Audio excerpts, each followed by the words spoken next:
What do you do when your wife cancels your dream trip for work, then posts nothing for a week, while her friends keep watching your page like they're waiting for a confession? So you book the same resort with someone new and let the truth tag itself. My name is Gideon Hale, and for most of my marriage I believed that if I stayed steady, stayed useful, and stayed reasonable, then whatever storms passed through our house would pass through without taking the foundation with them. That belief worked for small things, like missed dinners and half-hearted apologies, and the quiet resentment that grows when two people start living side by side instead of together.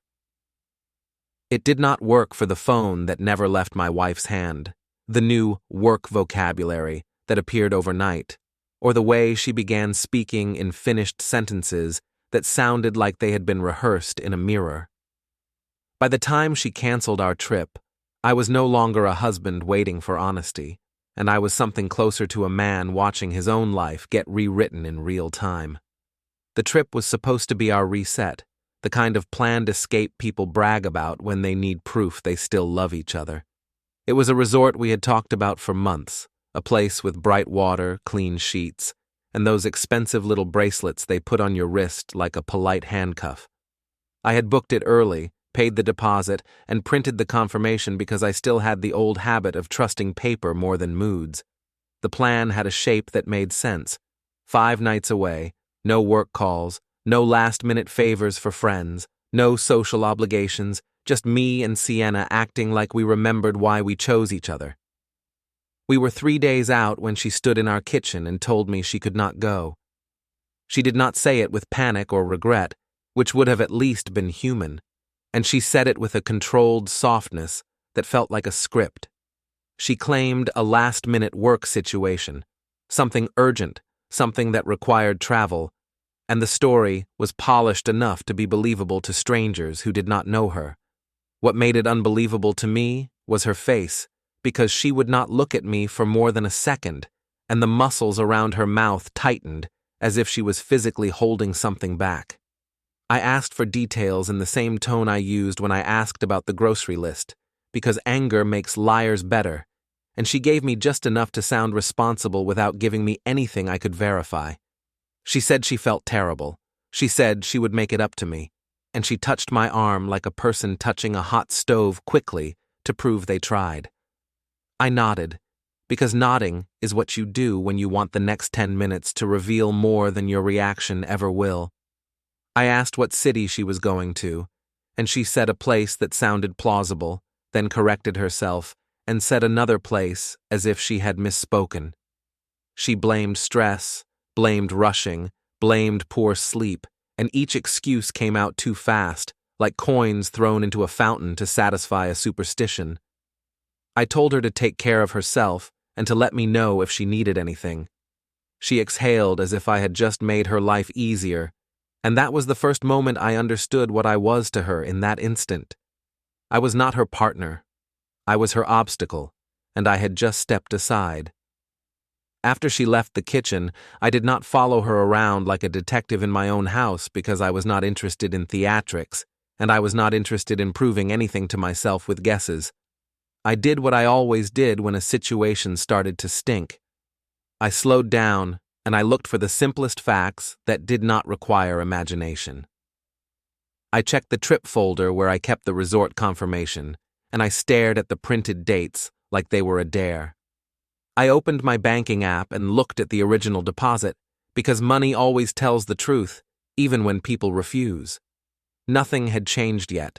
No refund, no cancellation email, no reversal of the payment. A canceled trip should leave a trail, and the trail was missing, which meant one of two things. Either she had not canceled anything at all, or she had canceled it in a way that did not involve me. I watched her that evening, the way you watch weather through a window, quietly, measuring. She packed with speed and precision, and she moved around the bedroom as if she was late for a life she had already chosen. Her phone lit up constantly, and she kept turning the screen away from me like a reflex.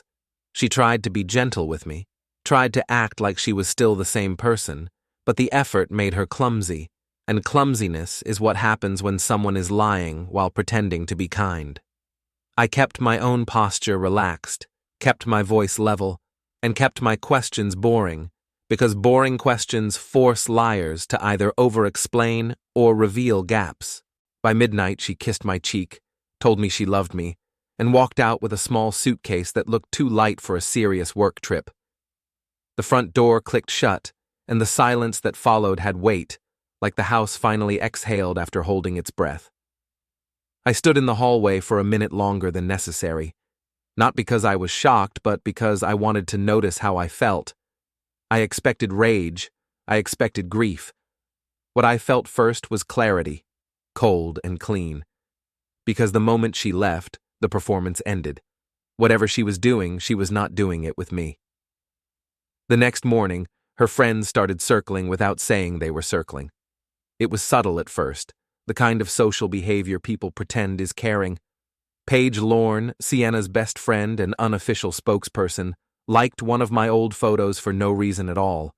Another friend reacted to a story I posted of my coffee with a message that said, in a single word, "Hey," not "how are you," not "hope you're okay," just "hey," like a knock on a door. I did not respond. I watched. When you have been married long enough, you learn which friendships are real and which ones function like a committee. Sienna's circle had always been a committee, and committees do not care about people as much as they care about narratives. By lunch, I noticed something that made my skin go tight. My stories were getting more views than usual, and the names I recognized were the names that normally ignored my online existence. People who never watched my daily life were suddenly watching every clip, every mundane angle of my kitchen, every short piece of my day. It was as if they were collecting proof for a story that had not been told yet, and my first instinct was to post nothing at all. Then the second instinct arrived, sharper and more useful. If they were watching, then visibility was leverage, and leverage does not require shouting. That afternoon, I opened our shared inbox because we had once used it for bills, travel confirmations, and the kind of practical life that requires mutual access. I did not dig through her private accounts because I did not need to break laws to understand my own marriage, and I did not need to become the monster she might later describe. I searched for the resort name in the inbox and found an email thread with the subject line still sitting there, like a cigarette burn. It was an itinerary update, and the preview line showed changes to passenger details. The body was partially hidden behind the preview pane, but the header told me enough to take a breath and hold it. The trip had not been canceled. It had been modified. My hands did not shake, which surprised me because I expected the body to betray me before the truth did. I took a screenshot of the header and saved it in a folder I labeled in the most boring way possible because I did not want emotion infecting my record. Then I closed the inbox and stared at my own reflection in the dark monitor for a moment, because there is a moment in every betrayal where you either collapse or you decide you are going to stay upright on purpose. I decided to stay upright. When Sienna texted me that night, she wrote like a person trying to sound normal. She said the work situation was stressful, she said she might be offline, and she added a small heart emoji that felt like a signature, like she was signing a form. I replied with a supportive sentence and nothing else, because I wanted her comfortable. Comfort makes people careless. Then I took a walk around the block, not to calm down, but to keep myself from doing something impulsive that would serve her later. The air was cold, the streetlights buzzed, and I kept hearing her earlier words in my head, not the content, but the rhythm. She had spoken like she had practiced. By the time I got back home, I knew my next move had to be a decision, not a reaction. I could confront her immediately and give her the chance to reshape the lie, or I could wait and gather enough simple proof that her story would collapse under its own weight. I chose the second option because I was tired of being managed. I printed the email header and placed it in my trip folder because I wanted the paper version to exist outside the fragile world of screens. Then I sat at my desk and stared at the resort confirmation again, and something darkly humorous settled in my chest. She had canceled our trip for me, but she had not cancelled the trip for herself. That was when the idea first formed, not as revenge, but as a mirror. If she wanted a secret vacation with a secret partner while her friends watched my page for cracks, then I could give them a clean picture instead. I could go to the same resort, the same week, and I could do it openly enough that the people who loved gossip would do the spreading for me. I did not need to name her. I did not need to accuse her. I just needed to exist somewhere she claimed she could not be, and let the overlap speak. I opened my phone and scrolled through contacts until I found Voss, an old friend I trusted with the kind of messy truth that does not fit into a group chat. I stared at her name for a long moment, because I knew what calling her would mean, and I knew how easily it could be misread. Then I set the phone down without calling, because the first part of any plan is not recruiting someone else. The first part is making sure the plan does not require anyone's consent to be ethical.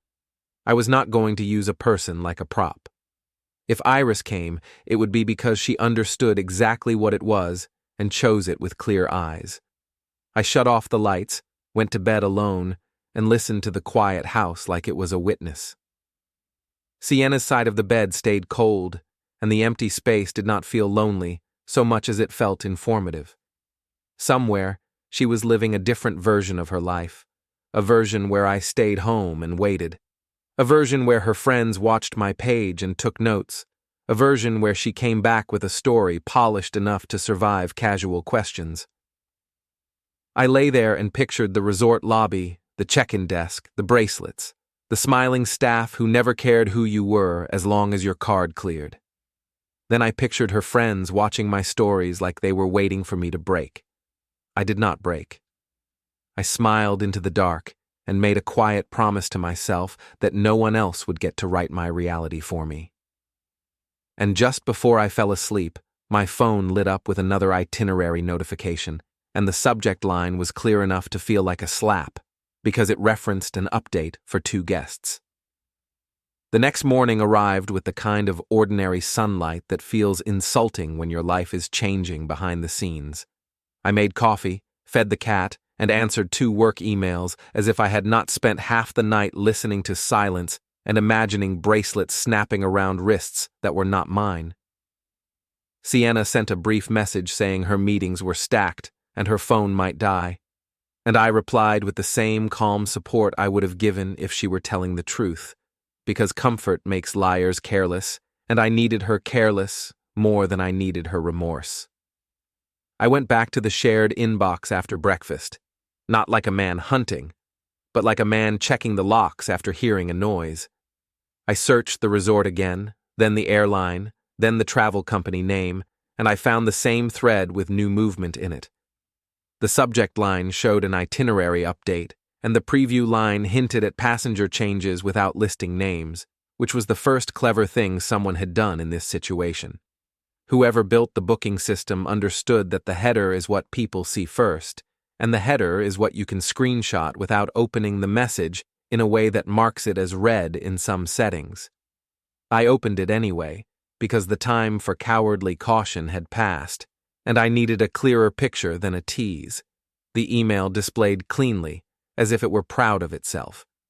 It showed the resort dates still intact, the room category, the confirmation number, and a note that the reservation now included 2 guests, with one listed as the primary and one listed as an additional. The names were partially obscured by the inbox settings, but the billing contact was visible, and it was not me. It was an agent name, typed in a professional block, with a signature line that included a small company logo and a polite disclaimer about terms. The agent's name was Rowan Pike. I did not know Rowan Pike personally, and that almost made it worse, because it meant this was not some accidental mess with a coworker. This was organized, this was facilitated, this was a grown-up betrayal with a support staff. I saved screenshots of the header, the confirmation number, and the portion that showed the agent's name. Then I printed the email and placed it behind the original confirmation in my folder. The paper felt heavier in my hands than it should have, and I hated that such a small act could make a man feel both powerful and sick.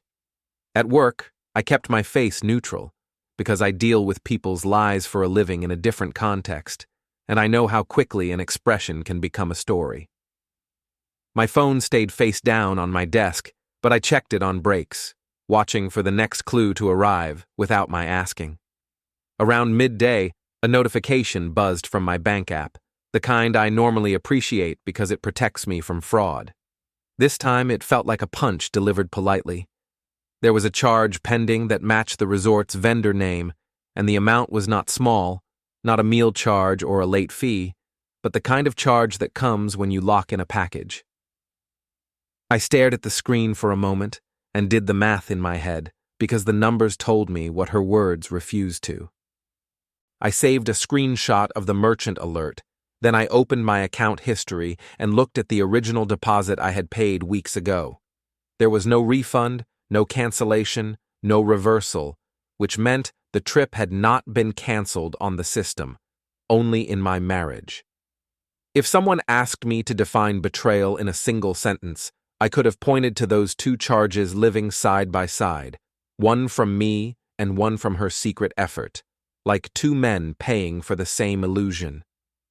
That evening, Paige Lorne texted me for the first time in months, and she wrote as if she was being compassionate while gathering evidence. She asked if Sienna was okay, asked if she had been stressed lately, asked if we were doing all right. The wording was careful, because Paige never asks a question without already having an answer she prefers. I replied with something bland about Sienna being busy and everything being fine, and I kept it short so Paige had nothing to twist. Then I opened my social apps and watched who kept viewing my stories. The same names appeared again, the same small circle, consistent as a heartbeat. They were watching me like a jury watching a defendant who does not know he is on trial. I posted a single story of my dinner, nothing dramatic, just a plate and a glass of water, and within minutes, Paige viewed it, then another friend, then another. Their speed told me they had notifications on for my account, which was almost funny, because none of them had ever cared about my meals before. Something was happening in their world, something they were bracing for, and my quiet presence was interrupting their expectations. Sienna called later, and her voice had the bright strain of someone performing normal while managing a second life. She said she missed me. She said she wished she were home, and she asked what I had done that day, as if she wanted to keep her version of me alive. I told her I worked, made dinner, and cleaned the kitchen. I asked about her meetings, and she offered vague descriptions that sounded like words copied from a business article. When she mentioned a late client dinner, my mind latched onto it, not because it sounded suspicious, but because it sounded like a cover story you can use anywhere. Client dinner, vendor meeting, networking. These are adult disguises, and Sienna had learned to wear them well. After we hung up, I sat at the table and opened the shared calendar on my laptop, because it was still a habit for us to coordinate the practical parts of life. I looked at the week of the trip and saw that she had marked off blocks of time labeled travel and meetings, and the placement of those blocks was too neat. Real work is messy. Real work changes. This calendar looked like a stage set. I exported the week view as a PDF and saved it. Then I printed it and placed it in the folder with the other documents, because I wanted the evidence to exist in a form that could not be deleted with a swipe. I was not building a courtroom case. I was building something simpler. I was building a reality that could not be argued away in group chats. I knew that if I confronted her now, she would cry, accuse me of not trusting her, and then refine her lie. She would call Paige, and Paige would call everyone else, and by morning the story would be that I was paranoid, controlling, and looking for reasons to punish a hard-working woman. It would not matter that I had a right to ask questions. It would matter only that I had reacted, because reactions are what committees feed on. So I did not react. I prepared. I opened my notes app and wrote down the time Sienna had canceled the trip, the time she had left the house, the time the itinerary email arrived, and the time the merchant alert hit my account. I wrote each time as a clean line, no adjectives, no emotions, because facts do not need decoration. Then I looked at the resort confirmation again, and I realized something that made my jaw tighten. If she had rebooked the trip with a partner, it meant the partner would be there with her at the resort, wearing the same bracelet, using the same amenities, walking through the same lobby. And the resort was not a private place. Resorts are public stages where people take photos and post them like proof of happiness.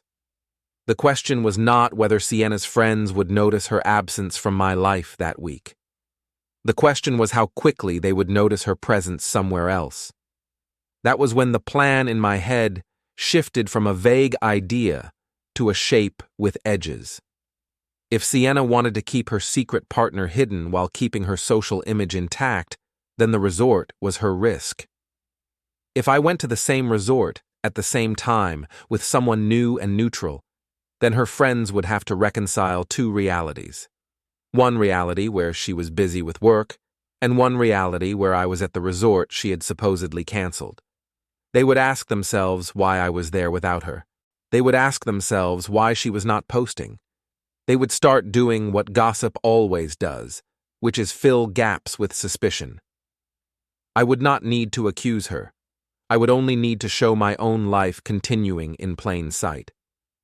Still, I hesitated, because the line between justice and cruelty is thin when you are hurt, and I refused to cross it by turning someone else into a weapon. Iris Voss was the only person I could imagine asking, because Iris had known me before I became the man who folded laundry and sat through brunch with people who disliked him politely. Iris was steady, blunt, and not easily manipulated, which was exactly what I needed. If she said no, the plan would stop, and I would find another way. If she said yes, it would be because she understood the situation and chose to stand beside me anyway. I picked up my phone and stared at Iris's contact again. Then I set it down and did something I had not done in months. I walked through the house and looked at everything as if it belonged to a future I was about to lose. The framed photos on the hallway wall, the vacation souvenirs, the shared furniture we had picked together, the small domestic details that become invisible until you realize they might soon be split by legal language. I stopped in our bedroom and looked at Sienna's nightstand, where a travel-size perfume bottle sat beside a charging cable. The perfume was new, and I did not recognize the scent. That was not evidence, and I did not treat it like evidence, but it was a reminder that she had been building a second life in small purchases and quiet changes. When I finally sat back down at my desk, there was another message from Paige, this time less gentle, asking where Sienna was and why she had not responded in their group chat. Paige was not worried. Paige was managing. I replied that Sienna was busy and probably offline, and I added a polite sentence about hoping everything was fine. Then I watched Paige view my story again within minutes, as if she were checking my temperature. I saved the screenshots, closed my laptop, and wrote one more line in my notes app. Tomorrow, call Iris. I did not know how Iris would respond, and I did not know how far this would go, but I knew one thing with absolute clarity. Sienna had not canceled the trip. She had only canceled me. And if she wanted the truth to stay hidden, she should not have chosen a resort where people post every moment like it matters. As I turned off the lights and headed to bed, my phone vibrated once more with a new email notification from the travel company, and the subject line referenced another update, as if someone were making last-minute changes to keep a lie intact. I called Iris Voss the next day because delaying felt like pretending I still had choices. She answered on the third ring with the same steady tone she used when we were younger, and my problems were simpler, which somehow made my current situation feel even more pathetic. I told her I needed a favor, then I corrected myself because I did not want to start this by lying to her too. I told her I needed an ally, someone calm, someone who could stand beside me without turning it into a circus, and I told her it involved a trip that my wife had supposedly canceled. Iris did not interrupt. She did not gasp or make sympathetic noises that would give me permission to spiral. She let me speak, and in that silence I heard how clinical I sounded. like a man describing a broken appliance instead of his marriage. I explained the basics with the same discipline I use at work when I document facts. Sienna canceled our trip, claimed work, and left town quickly. The resort booking did not cancel, and the shared inbox showed an updated itinerary for 2 guests. My bank alert showed a new resort charge that matched the dates. Her friends suddenly watched my social page like I had become a live feed of their private story. I told Iris I was not asking her to pretend to be my girlfriend, not asking her to flirt on camera, not asking her to degrade herself for my revenge. I told her I wanted to go to the same resort during the same week, be visible and post ordinary moments in places her friend circle always checks. Iris stayed quiet for a beat. Then she asked the first honest question anyone had asked me since this started. She asked what I wanted to happen when my wife found out. I stared at the wall while I answered, because the truth was easier without eye contact. I said I wanted the lie to collapse without me shouting. I said I wanted documented reality to land where her friends could not smooth it over. I said I wanted to stop being managed, and I wanted to stop being the only person who had to behave with restraint. Iris exhaled, slow, like she was letting herself decide. Then she said yes, but she set her terms immediately, which was exactly why I trusted her. No staged affection, no humiliating captions, no posts that named my wife or accused her directly. No scenes. If I started to tip into cruelty, she would leave. I agreed without bargaining, because I did not want a weapon. I wanted a witness, and witnesses do not work for you unless you respect them. After the call, I sat at my desk and looked at the printed evidence again, not because I enjoyed pain, but because repetition makes patterns clearer. The email header with the itinerary update, the confirmation number, the agent's signature with Rowan Pike's name, the calendar PDF with blocks labeled travel and meetings arranged too neatly, the screenshot of the bank merchant alert showing the resort vendor and the amount. Each piece was small enough to ignore if you wanted to stay blind, but stacked together, they were a staircase leading somewhere ugly. I created a folder on my computer with a name that sounded like boring work. Then I placed digital copies inside it, dated, labeled, and saved. When people lie, they rely on your memory being emotional. I was making mine mechanical. Sienna texted me mid-morning with a sentence that should have sounded loving. She said she was slammed, that she missed me, and that she would call later if she could. I read it twice, then something in my chest tightened for a different reason. The wording was almost identical to the message she had sent the night before, with the same rhythm and the same little softeners, like she was reading from a card. That was not proof of an affair, but it was proof of a script, and scripts do not appear in healthy marriages. I took a screenshot anyway, then I placed it beside her earlier message on my screen and compared them line by line. The phrases matched in structure, and the excuses matched in shape. She was not speaking to me anymore. She was delivering lines. A new message came 15 minutes later, and it made the pattern worse. She apologized for being distant, blamed the workload, and promised she would make it up to me. It was the same promise she had made in the kitchen when she canceled our trip, the same exact phrase, as if she had chosen a safe sentence and decided to reuse it until it became true. I opened my notes app and wrote down one line, not emotional, just factual. Repeated phrase, make it up to you. Then I wrote down the time. The moment you start recording lies, they stop feeling like fog. They start feeling like a list. Paige Lorne texted again that afternoon, and she skipped the fake concern this time. She asked if I had heard from Sienna, then she added that people were worried, and the wording felt like pressure disguised as community. I replied that Sienna was working and that I assumed she was fine. Paige immediately asked if Sienna had mentioned anything about the trip, which was the first direct reference to our canceled resort week. That question told me everything. Paige knew about the resort. Paige was tracking the story. Paige wanted to know whether I was still playing my assigned role, which was the patient husband waiting at home while Sienna did work. I answered Paige the same way you answer a cashier asking if you want a receipt. I said the trip was postponed because of work, and I kept it short.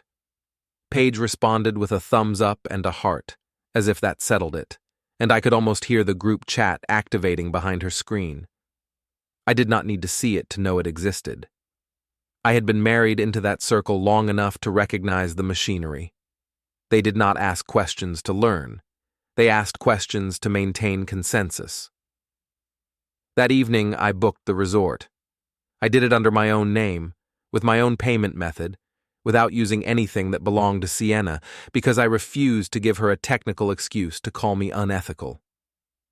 I chose the same dates that were still on our original confirmation because symmetry mattered, and because I wanted the overlap to be undeniable. I did not buy upgrades that screamed performance, and I did not choose anything extravagant that could be framed as a tantrum. I booked a simple room, clean, bright, and ordinary, the kind of booking that looks like a person continuing his life, not a man launching a stunt. When the booking confirmation arrived, I took a screenshot of the confirmation number and saved it. Then I printed it and added it to the folder, because paper has a way of calming me when my world gets slippery. I looked at the stack of pages and felt an odd kind of satisfaction, not because I enjoyed what I was doing, but because I had finally stopped waiting for someone else to decide the terms. If Sienna had wanted our marriage to be a place where truth mattered, she would have treated it that way. She did not, and now I was treating truth like a tool. I called Iris again, confirmed the dates, and told her I would cover the room and the basic travel because this was my choice, not hers. Iris said she would handle her flights, and she told me to keep everything boring. No dramatic selfies, no captions about betrayal, no vague quotes that invite speculation, just normal posts that make it impossible for a certain group of people to pretend they are not watching. I agreed, and I meant it. The only thing more humiliating than being betrayed is becoming a cliché while reacting to it. 2 days later, Sienna called me from wherever she was pretending to be, and her voice carried the thin brightness of someone trying to sound tired in a charming way. She said the work was intense, she said she had barely slept, and she said she might have to extend the trip by a day. That last part came out too casually, as if she wanted to test whether I would protest. I asked a single question, the kind that sounds harmless. I asked what day she thought she would be back.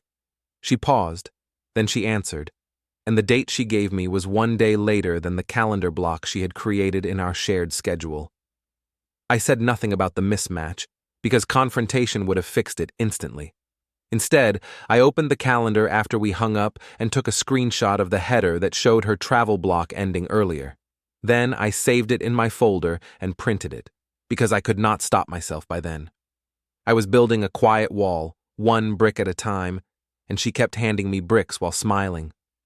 In the background, my phone buzzed with social notifications that made my stomach twist.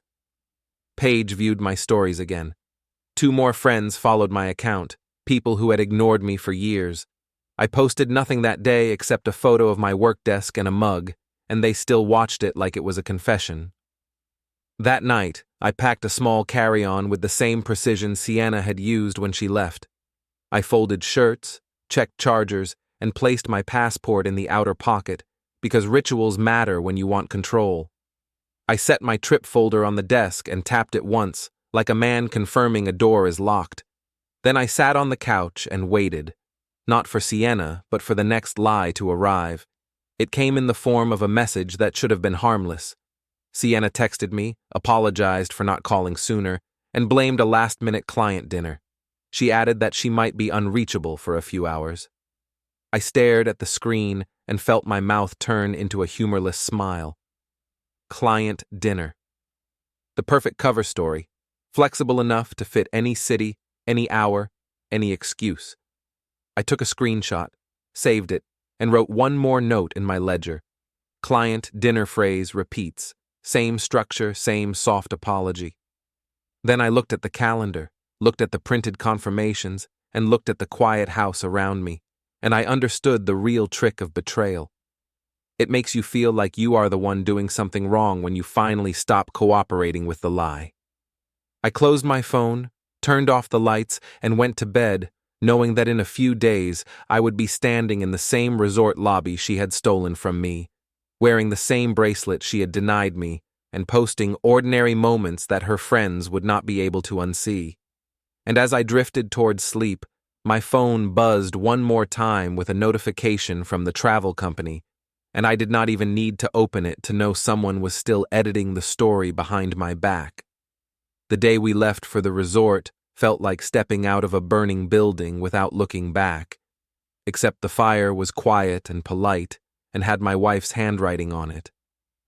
Iris met me at the airport with a small backpack and an expression that said she had already decided she would not let me embarrass myself, which was the closest thing to affection I trusted at that point. We moved through security like two people going somewhere normal, and that normality was the first sharp tool in my pocket, because betrayal thrives on secrecy, and I was doing the opposite. I did not hide. I did not rush. I did not act like a man sneaking away. I acted like a man taking a trip he had already paid for.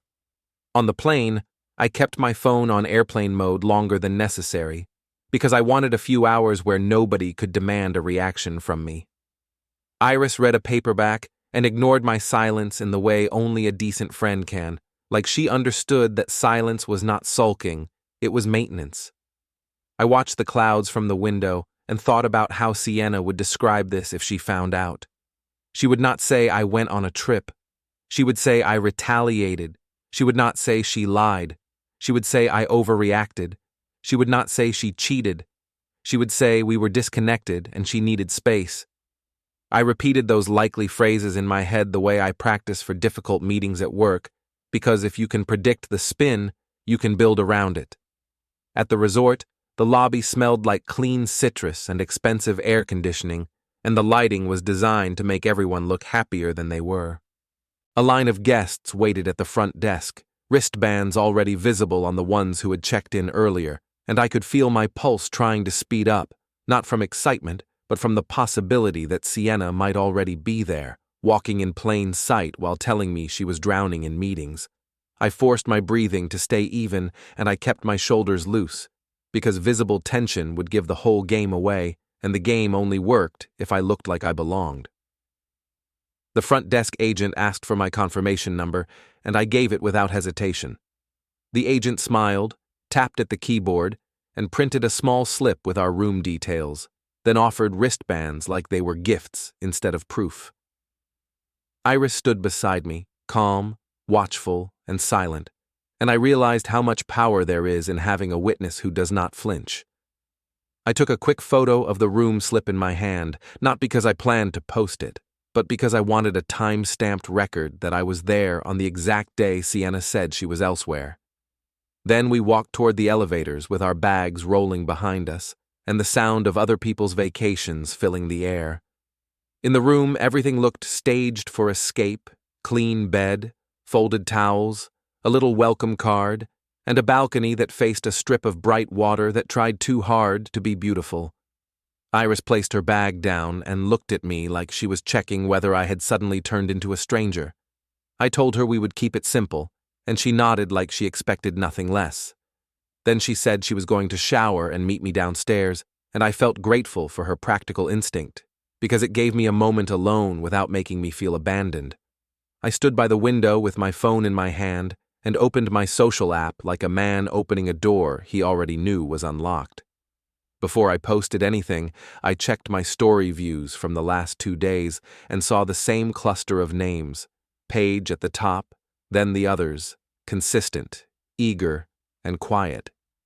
They were watching me like they wanted to catch me slipping, and the best part was that I did not have to do anything dramatic to disappoint them.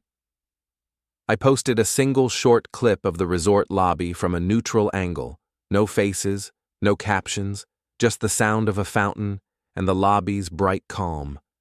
Then I put my phone away and waited.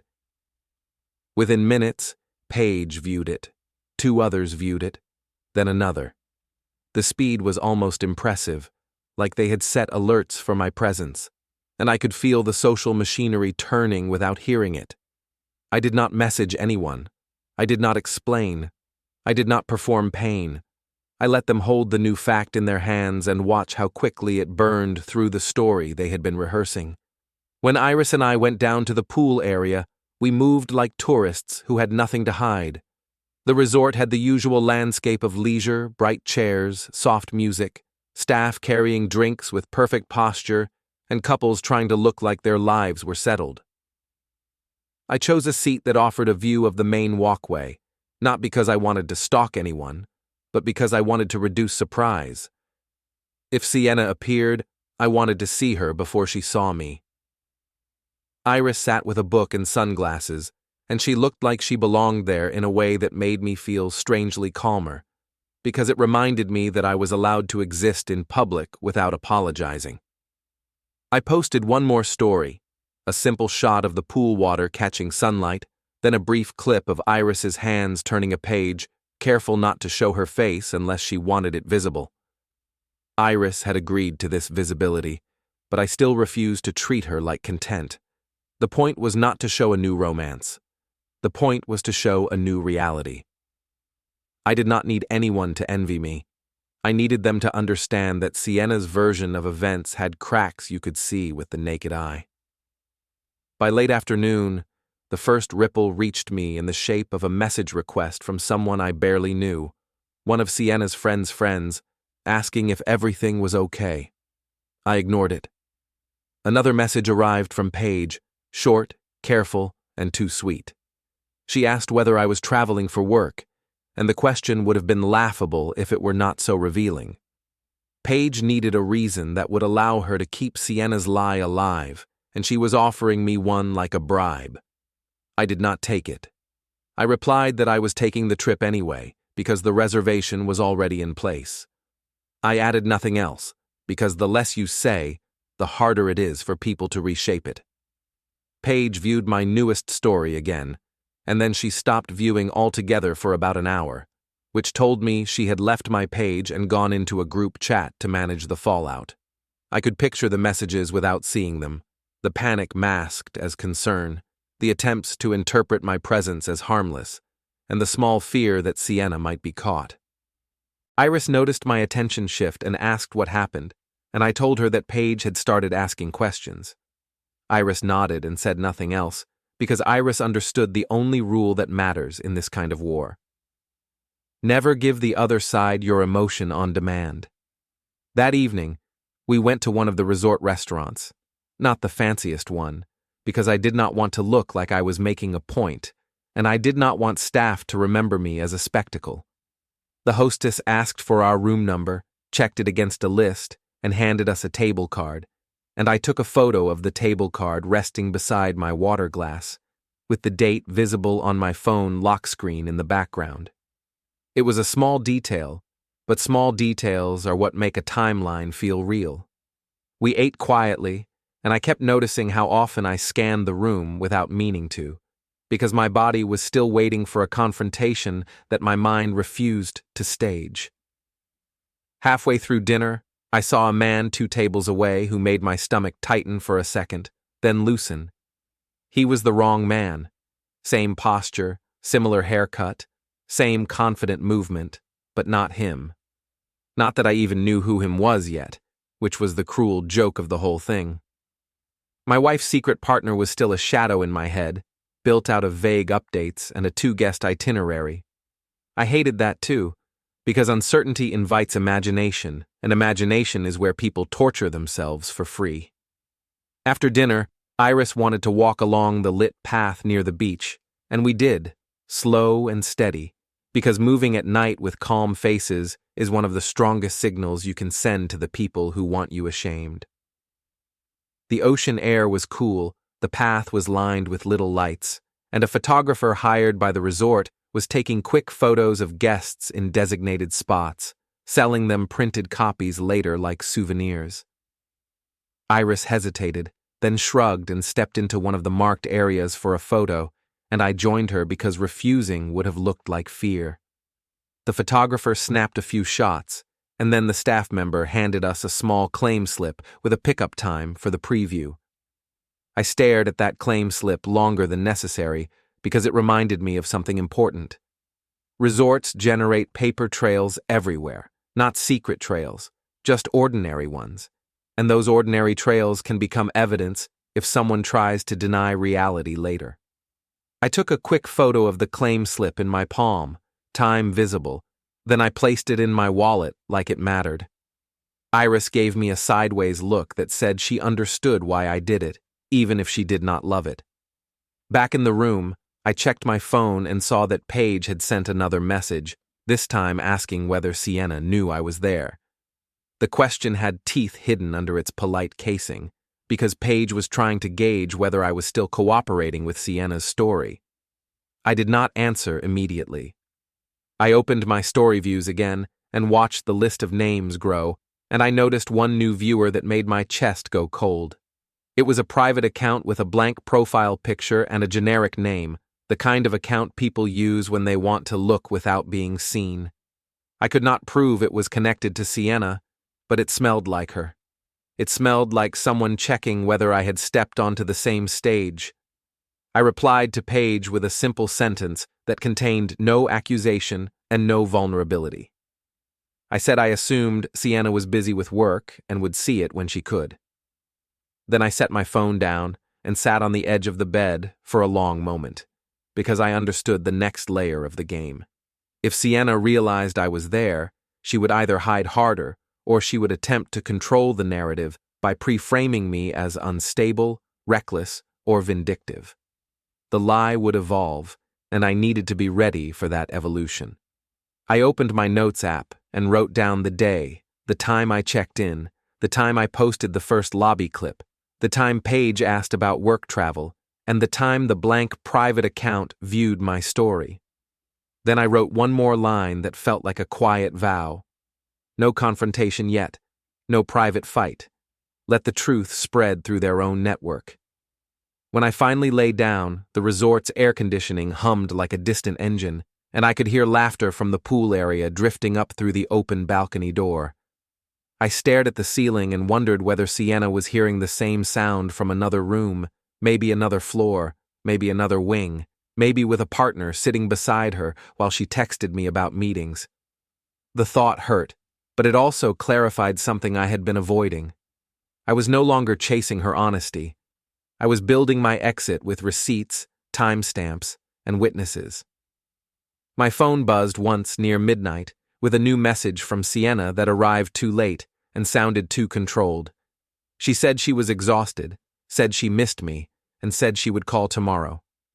I read it once, then I set the phone down without answering, because my silence was the only thing left that belonged entirely to me. And as I drifted toward sleep, I heard the elevator doors down the hall open and close again, followed by footsteps and a brief laugh that sounded familiar enough to make my eyes open in the dark. The footsteps in the hall did not belong to my imagination, because imagination never has weight, and those steps had weight and rhythm and the careless confidence of someone who thought the night belonged to them.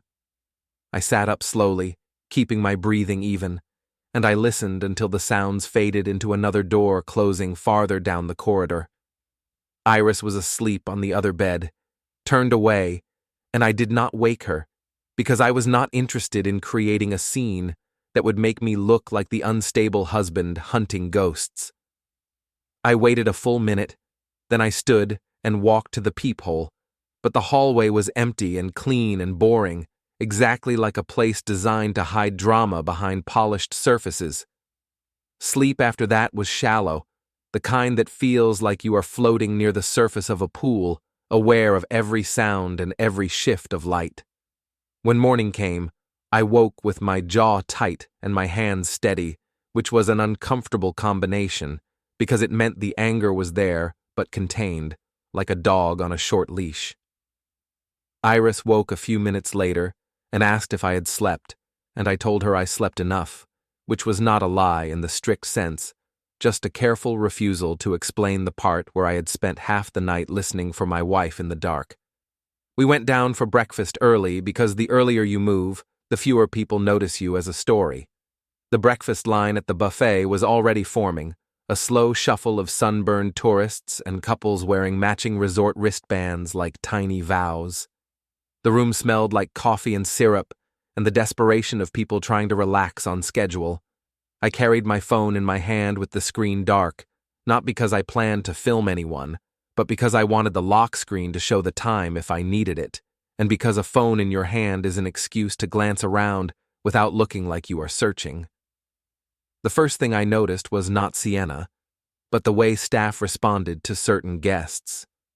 You can learn a lot about who matters in a place by watching who gets greeted by name, who gets offered small extras without asking, and who walks through the room like they have done it before. A man near the coffee station was greeted with a brief nod from a manager, not warm but respectful, like the manager was acknowledging a familiar variable. The man was in his late 30s, athletic without being loud about it, wearing a polo that looked casually expensive, and he moved like someone who does not wait for permission. Then my stomach tightened for the second time in less than 12 hours, because Sienna appeared beside him, stepping into the buffet line as if it were any other morning, as if she had not canceled a trip to keep a secret, as if she had not texted me about exhaustion while walking these same polished halls. She wore sunglasses even indoors for the first few seconds, then she pushed them up onto her hair in a small gesture that used to feel intimate when I saw it in our kitchen. Now it looked like a signature on a forged document. I did not rush toward her. I did not freeze. I did not stare. I did what I had trained myself to do since this began, which was act like a man who belongs in his own life. I kept my pace, stayed beside Iris, and let the distance remain just enough that I could observe without becoming a spectacle. Iris followed my gaze after a moment, and then her posture shifted, subtle but protective, like she understood this was the moment the plan was built to withstand. Sienna did not see me at first because she was angled toward the man, and the man was angled toward the buffet, and their focus was narrow in the way people get when they think they are safe. They stood close enough that their shoulders almost touched as they scanned the options, and it was not the closeness of strangers sharing space, but the practiced closeness of two people who have already decided they are not strangers. She laughed at something he said, and even from several yards away, I could recognize the timing of her laugh, the little delay she uses when she wants to sound effortless. The man reached toward her wrist, not grabbing, not dramatic, just a brief touch, like a reminder, and she leaned slightly toward him. It was small, almost polite, and that was what made it lethal, because it meant they were not in an early panic stage. They were comfortable. They were domestic. They were living inside my stolen week like it belonged to them. I felt my pulse push against my ribs, and I let it, because the body will do what it does. But I kept my face neutral, because I refused to give her the pleasure of seeing me break. Iris asked, quietly and without looking at me, whether that was her, and I answered with the same quiet discipline. I said yes, and Iris nodded once like she was confirming a target. Then she asked what I wanted to do. I did not answer immediately, because the first instinct was to walk up and confront her, and the second instinct was to run, and neither of those instincts belonged to the plan. I took a tray, picked up 2 plates, and moved toward a table near a pillar that gave us a partial view of the buffet line without placing us directly in it. I chose the spot for one reason only, which was that I wanted Sienna to be the one who saw me, not the one I chased. The truth lands harder when it is discovered rather than delivered. I posted nothing in that moment. I did not lift my phone. I did not create content. I ate a few bites of scrambled eggs that tasted like air because the body needs fuel even when the mind is on fire. Iris sipped coffee and watched the room like a calm security camera. Sienna and the man moved through the buffet, gathered their food, and started walking toward the seating area, and that was when the geometry of the room betrayed her. She turned slightly as she walked, scanning for an open table, and her eyes landed on me. The change in her face happened in stages, and I registered each stage with a cold clarity I did not know I had. First came confusion, because her brain rejected the image as impossible. Then came recognition, because no matter how much you lie, you know your husband's posture. Then came fear, because she realized her timeline had collapsed. And finally came control, the mask settling back into place as she tried to decide which version of herself would survive this moment. She stopped walking for half a second, long enough that the man beside her noticed and followed her gaze. His eyes met mine, and I saw him assess the situation with the casual arrogance of someone who has never been held accountable in public. He did not look guilty. He looked annoyed, like I had interrupted his vacation. Sienna whispered something to him, and I did not need to hear the words to understand the intent. She was trying to manage him, trying to keep him from reacting in a way that would draw attention. Then she started walking again, slow, controlled, steering them toward a table that was not near ours, as if distance could repair the reality she had just broken. I did not wave. I did not smile. I did not glare. I did something quieter and sharper. I looked away first. It was a small act, but it carried a message she could not ignore. It said I did not need her explanation. It said she did not get to make this a conversation that ends with tears and forgiveness and another round of lies. It said I had already moved on to something colder than feelings, which is documentation. Iris watched Sienna sit down with her partner at a table across the room, and Iris asked again what I wanted to do. I told her we would keep it boring. Iris did not smile, but her eyes softened slightly, like she respected the restraint. Then she asked whether I wanted to leave the breakfast room, and I said no, because leaving would have been surrender, and I did not come here to surrender. A few minutes later, Paige's name appeared on my phone screen as a new message, as if she felt the shift in the social atmosphere from miles away. She asked if I was at the resort, and she added a string of concerned emojis that were meant to look friendly and felt like teeth. I did not answer right away, because I wanted Paige to sit with uncertainty, the same uncertainty she had been feeding me. Iris saw the screen light up and raised an eyebrow, and I told her Paige was checking the damage. Across the room, Sienna kept her head down, but I saw her glance at her phone repeatedly, quick looks like a person checking whether the floor is still there. Her partner leaned toward her and spoke, and she nodded too fast, which told me he was giving her instructions, or demands, or both. Then she stood up abruptly and walked toward the restroom hallway, her phone in her hand, her shoulders tense. She was running to a private corner to do private control work, which was exactly what her public image required. I watched her go, and I felt a strange, grim satisfaction, because this was the first time in days that she had been the one scrambling. I did not follow her. I did not need to. I opened my phone, went to my story, and posted a short clip of the breakfast room from my seat, angled carefully to show only the general atmosphere. Not her face, not his face, not a direct accusation. In the clip, Iris's coffee cup sat in frame, my tray sat in frame, and the resort's buffet line moved in the background like an ordinary morning. The only real message was location. The only real weapon was time. Within 60 seconds, Paige viewed it. Then another friend viewed it. Then another. The viewers climbed in a neat little stack of names, and I could almost hear the group chat exploding, because now they were not dealing with rumors or vague suspicion. They were dealing with a location stamp and a shared understanding that Sienna was supposed to be elsewhere. They would ask questions. They would demand explanations. And explanations require lies, and lies require coordination, and coordination is hard when people panic. Sienna returned from the hallway 5 minutes later, with her face reset and her posture stiff, and she walked straight toward my table. Iris shifted slightly in her seat, not defensive, just present, and I felt a flicker of gratitude so sharp it almost hurt. Sienna stopped 2 steps away from us, too far to look intimate, too close to pretend we were strangers. Her eyes moved from me to Iris, and for a brief moment her expression flashed with something ugly, not sadness, not regret, but anger that her secret had become visible. She began to speak, and I cut her off without raising my voice, not with a sentence, but with motion. I stood up, gathered my tray, and stepped away from the table. I did not run. I did not shove past her.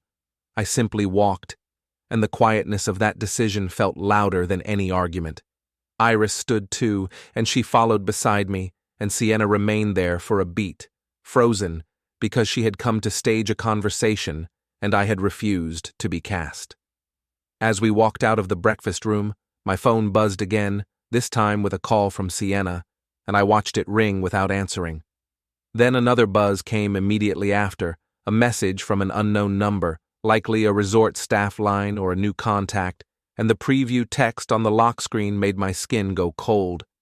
It said that there had been a change to my room reservation and that the front desk needed to confirm something urgent about my stay. The message about my reservation changing hit like a polite slap, the kind that leaves no bruise but makes your skin remember it all day. I stopped walking in the lobby for half a second and watched Iris keep moving before she realized I had paused, because she still had the normal person reflex of assuming the world would not rearrange itself just to punish you. My phone buzzed again, as if the resort had decided urgency was a feature, and the call from Sienna kept flashing on the screen like a little lighthouse for bad decisions.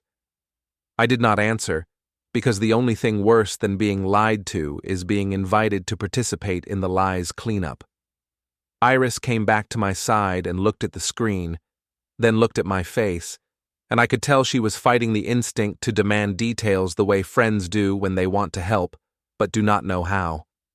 I told her the front desk claimed something had changed, and I told her we were going to handle it the same way we handled everything else, which meant calmly, publicly, and with receipts. Iris nodded once, and that nod was my anchor in the middle of a place designed to make you feel like you are always on vacation, which is just another word for being slightly off balance. The front desk line was longer now than it had been at check-in, because morning chaos has its own schedule, and everyone wants something at the same time: towels, late checkout, room changes, apologies for loud neighbors, and the kind of small problems people treat like disasters when their real lives are far away. I got in line with Iris beside me, and I kept my posture loose, because tension invites questions, and questions invite attention, and attention was exactly what Sienna would use if she wanted to paint me as unstable. I watched the staff work, smiling with the practiced warmth of people who have learned to keep their empathy behind glass, and I felt that familiar, bitter amusement creep in. Nothing is more comforting than a professional tone when your marriage is collapsing, because at least the scripted politeness is honest about being scripted. A couple behind us whispered, and I caught my name once in the murmur, or maybe it was my imagination filling in the gaps, because paranoia is what your brain uses when the truth is too big for the room. Iris shifted slightly closer as if she could block the sound with her shoulder, and I appreciated it, even though it could not possibly help.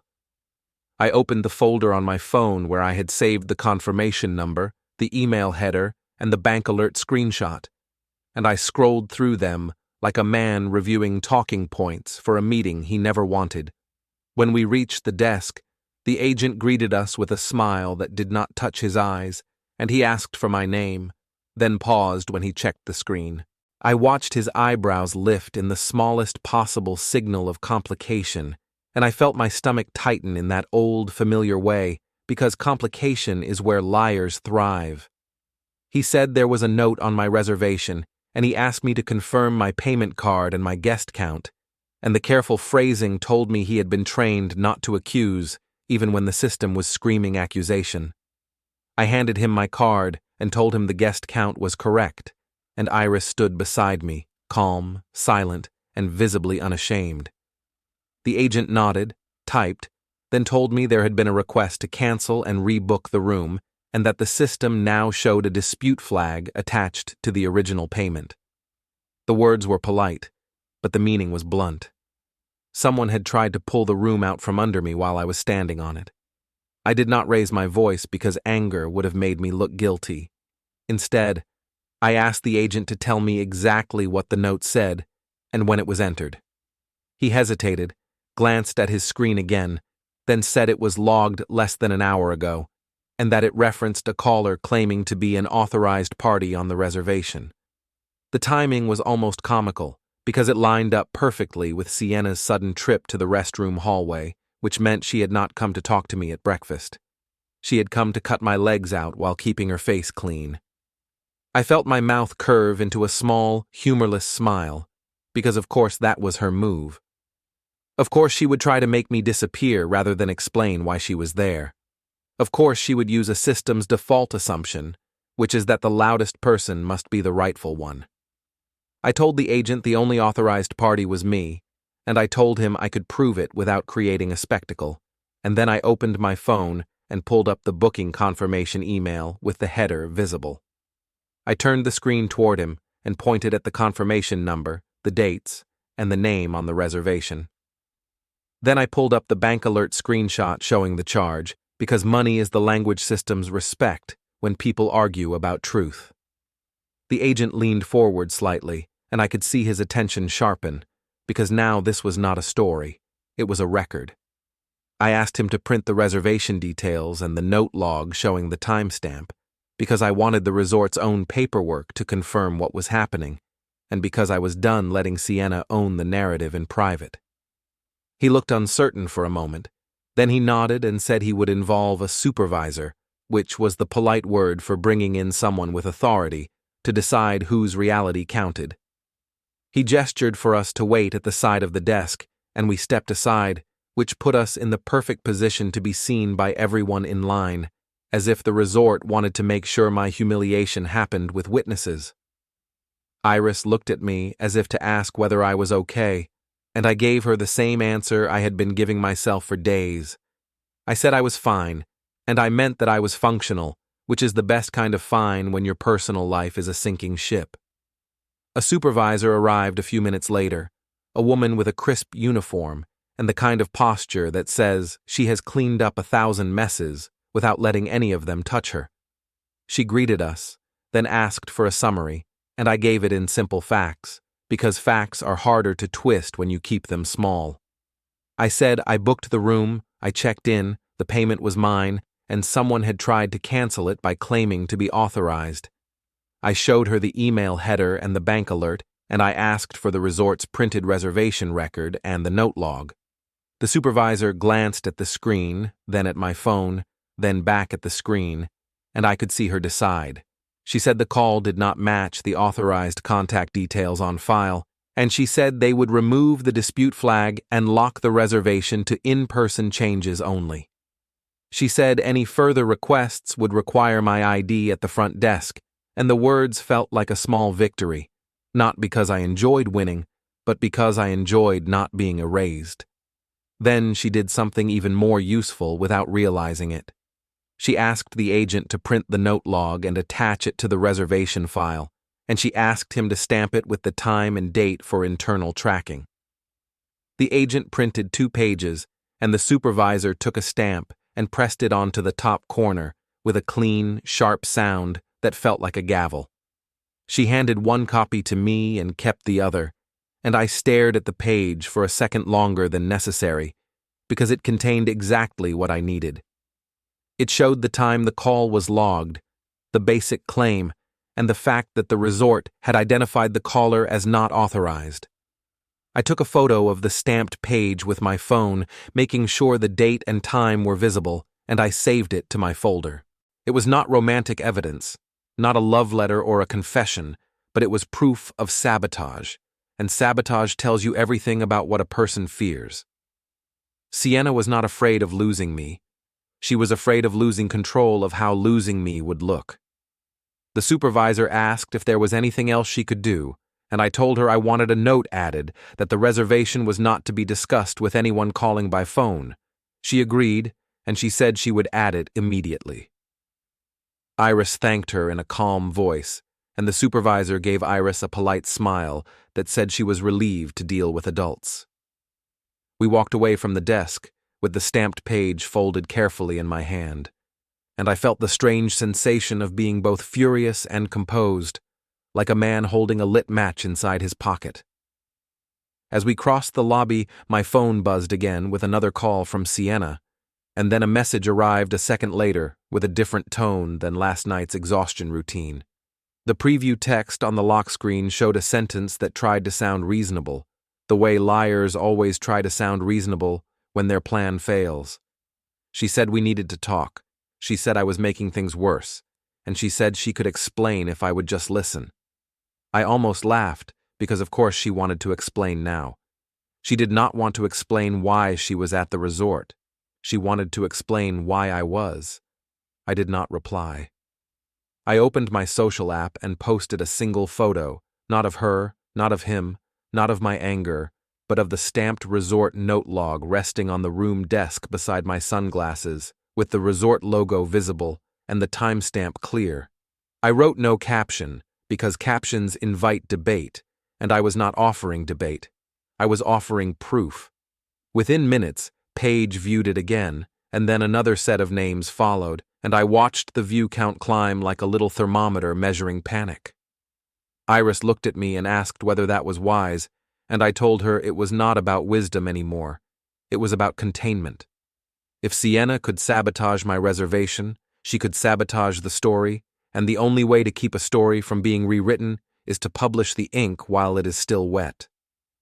We walked toward the elevators, and I felt eyes on my back, some curious, some judging, and some recognizing, because resorts are small villages with better lighting. In the elevator, Iris asked what I thought Sienna would do next, and I told her she would either beg or attack, because those are the only two moves left when control breaks. Iris nodded, then said, "We should leave the room for a while and stay in public spaces, because public spaces reduce bad behavior." I agreed, because I had learned that privacy was Sienna's preferred weapon.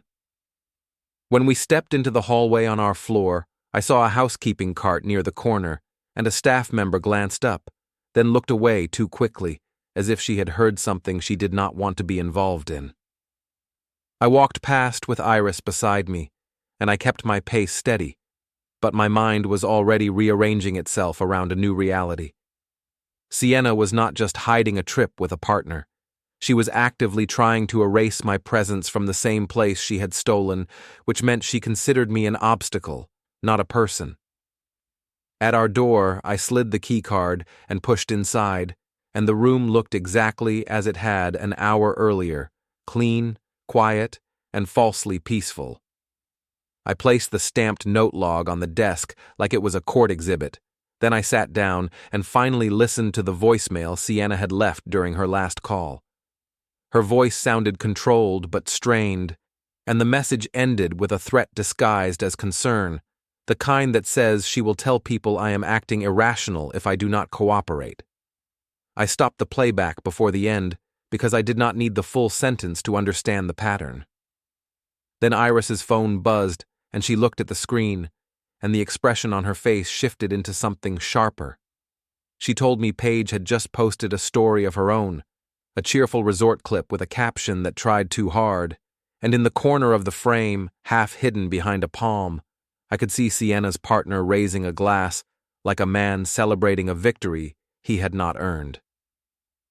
Paige's story was the kind of cheerful that makes your teeth ache, because it was built to look effortless while quietly doing damage control, and the worst part was how competent it was at pretending nothing was wrong. The clip showed the resort's sunset lighting, the pool bar, the soft music, and then the corner detail that mattered, which was a man lifting a drink in a way that suggested he was celebrating something private.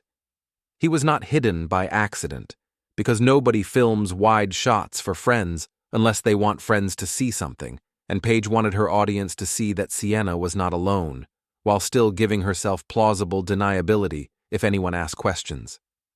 Iris paused the video at the exact moment his face cleared the palm leaves, and she held the phone out to me without a word, because sometimes silence is the only respectful response to proof.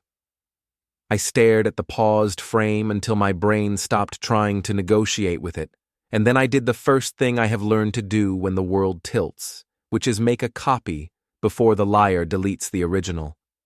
I asked Iris to forward the story to her own device in a way that preserved the timestamp, then I screen recorded it on my phone, making sure the time on my lock screen was visible before I opened the app. I saved the recording, then I took a still screenshot of the exact frame where the man's profile and the pool bar signage were both readable because location details matter when somebody tries to claim a video was taken somewhere else. It was not satisfying work because nothing about betrayal feels satisfying in the moment, but it was clean work, and clean work is what survives later. I did not know the man's name yet, and that annoyed me more than I expected, because names turn shadows into something you can point at, and I was tired of fighting smoke. I opened the resort's internal directory section on the room phone card, not to stalk anyone, but to find the photo desk hours and the guest services desk, because the resort itself could confirm what my senses already knew. The photo claim slip from last night sat in my wallet like a tiny piece of unfinished business, and I suddenly understood why I had photographed it, because now I needed the preview, the timestamp, and whatever staff remembered about who stood in that marked photo spot. Iris suggested we leave the room and stay in public areas again, because private rooms are where people get bold, and I agreed, because Sienna had already tried to erase me through the front desk. We walked out together, calm and casual, and the hallway felt tighter than it had earlier, as if the building itself had started listening.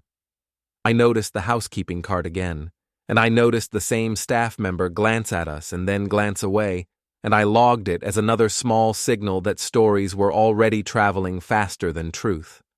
Resorts are designed for relaxation, but they run on gossip the way small towns do, and gossip is always hungry for a villain. On the elevator ride down, my phone buzzed twice, once with another call from Sienna, and once with a message preview that tried to sound like a request while carrying the weight of a demand. She said she wanted to meet and talk immediately, and she added that Iris should not be involved, which told me everything I needed to know about what she feared. Sienna did not fear the truth, because truth can be twisted, but she feared witnesses, because witnesses make twisting harder. I did not reply, and I let the phone go dark again, because I was done giving her quick access to my nervous system. We walked to the resort's photo desk near the lobby, where a small line formed around a counter, covered with glossy sample prints and cheerful signage about memories. The staff there were young and upbeat in the way people are when their job is to sell happiness, and I almost respected the absurdity of it, because I was standing in line to purchase proof that my marriage was being replaced in real time. When it was our turn, I handed over the claim slip and asked for the preview and the record of the photo time.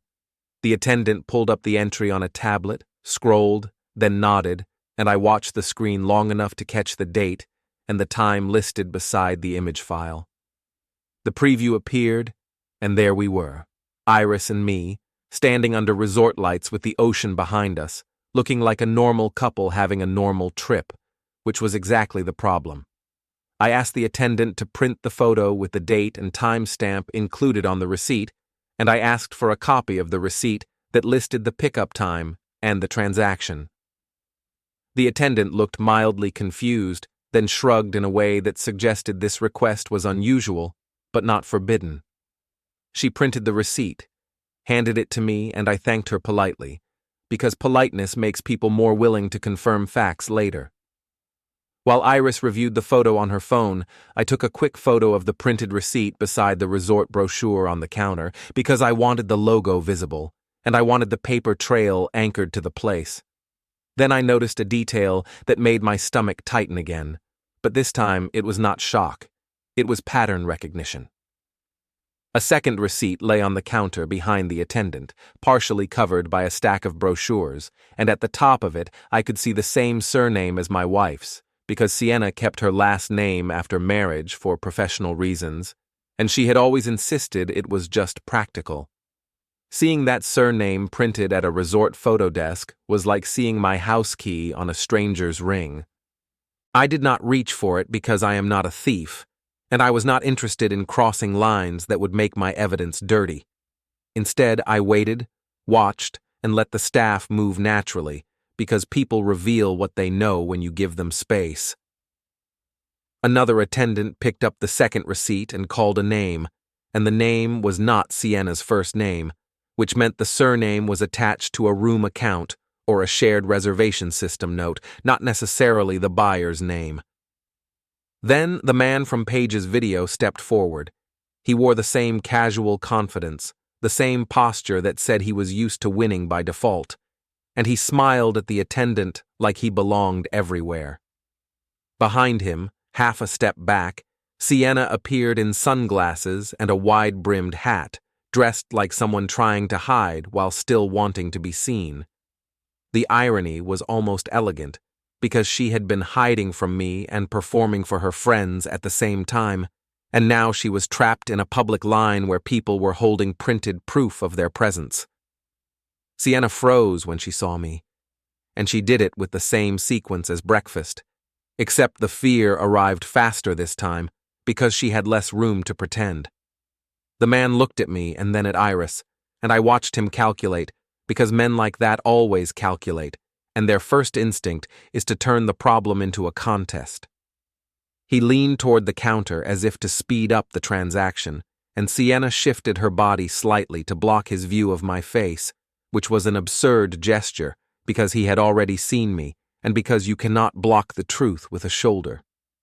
I did not confront her, and I did not approach the counter, because this was not my stage, and I was not going to compete for attention like a man begging to be heard. I stood at a polite distance and simply waited, because waiting forces choices, and choices reveal priorities. The attendant handed the man his printed photo packet and a receipt, and I watched him glance at the receipt in the way people glance when they want to confirm the price, not the details. Then Sienna looked down at his hand, and her eyes widened slightly, because she had seen something on that receipt that mattered. She looked up at me again, and her expression sharpened into anger, because anger is what she uses when fear stops working. She started moving toward me with a determined step, and I could feel the lobby's attention tilt in our direction, because humans can smell conflict even when it is quiet. Iris shifted closer to my side again, not touching me, but present like a line drawn in the air. Sienna reached us, and she tried to speak fast, the way she speaks when she wants to overwhelm a situation before anyone can check facts. I did not let her. I held up my phone screen, not in her face, but in her line of sight, and I showed her the resort stamped note log photo from earlier. Then I showed her Paige's story screenshot, frozen on the frame that included her partner raising a glass. I said nothing dramatic, because drama would only help her. I let the images do the speaking, because images do not beg, and they do not stutter. Sienna's face changed again, and this time the mask cracked in a different direction, because she realized I was not chasing her, I was cataloging her. She tried to reach for my phone, not violently, but with that entitled motion people use when they believe they deserve control over what you hold. Iris reacted first, stepping between us just enough to interrupt the reach without turning it into a physical scene. Sienna's partner took a step forward, and for a moment I thought he might try to escalate, because men like him confuse dominance with strength. But then he saw the front desk supervisor speaking to another guest nearby, and he stopped, because public authority changes what people dare to do. I kept my voice low and even, and I told Sienna I was not discussing anything in the lobby, and I told her that any further attempts to tamper with my reservation would be documented the same way. I watched her swallow, and I watched her eyes flick to the photo desk counter where her partner still held the receipt, and I realized she had made a mistake she could not undo. She had let the resort system attach her surname to a paper trail that she did not control, and now her partner was holding it like a harmless souvenir. The attendant behind the counter called out politely, asking the next guest to step forward, and the normal flow of the line resumed, which was almost insulting in its calmness. Sienna stood there, caught between wanting to drag me into a private argument and wanting to preserve her public image, and I knew she would choose her image every time. She leaned closer, trying to speak in a hush that sounded urgent, and she glanced at Iris with a look that tried to turn Iris into a problem instead of a witness. I let Sienna's urgency bounce off my silence because silence is a wall that cannot be negotiated with. Then I did the one thing that always breaks a liar's rhythm, which is move on before they finish their sentence. I nodded once, not as acceptance, but as acknowledgement, and I walked away with Iris, holding my printed receipt and the photo packet like ordinary vacation trash. As we crossed the lobby, my phone buzzed again, and this time it was not Sienna and not Paige. It was a notification from my bank showing a new charge attempt tied to the resort, and the merchant name included a room number that was not mine. The bank notification landed with the sterile cruelty of a machine that does not care why your heart is speeding up, because it only cares that money is trying to move. I stopped near the lobby's indoor fountain and looked at the screen until my eyes stopped skimming and started reading, because the merchant name was the resort and the attempted amount was not small and the room reference was not mine. The alert listed a room number, a timestamp, and a pending authorization that had been declined because I keep a strict rule on my card for unusual hospitality charges, which I had set up years ago when Sienna told me I worried too much, and then used my worry as proof I was difficult. Iris watched my face change and did not ask what it was, because she had learned my expression language over the last 2 days, the way you learn weather when you live near a coast. I told her quietly that someone had tried to charge my card through the resort system, and I told her it was tied to a room that was not ours. Iris blinked, then looked past me toward the photo desk where Sienna and her partner had been standing, and her eyes narrowed in a way that was not angry, just precise. She asked whether it could have been a mistake, and I answered the way I answer myself now, which is that mistakes do not happen at the exact moment someone loses control and gets desperate. I opened my banking app and checked the details again, because confirmation matters when you plan to speak calmly in front of professionals. The attempt showed as a pre-authorization, and the description included the resort's incidental system, which meant someone had tried to attach spending privileges to my card using a name match, a reservation note, or a shared account flag. It was the kind of quiet fraud that hides behind convenience, and the fact that it was declined did not comfort me, because an attempted theft is still an attempted theft, and now I had a new truth to add to the pile. My wife was not just cheating, she was trying to make me pay for the privilege of being betrayed. Iris suggested we go straight to the front desk again, and I agreed, because when you want a record, you go where records live. We walked back across the lobby with the same controlled pace we had used all morning, and I noticed eyes following us, not because we were famous, but because tension has a gravity people feel even when they pretend they do not. A couple near the gift shop stopped talking as we passed, and a bellman looked up from his phone with a glance that said he had heard something. Resorts pretend to be temporary, but they are built on the same human habits as every other village, and the main habit is watching. The front desk supervisor from earlier was helping a guest at the far counter, and I waited at a polite distance until she finished, because patience makes you look credible.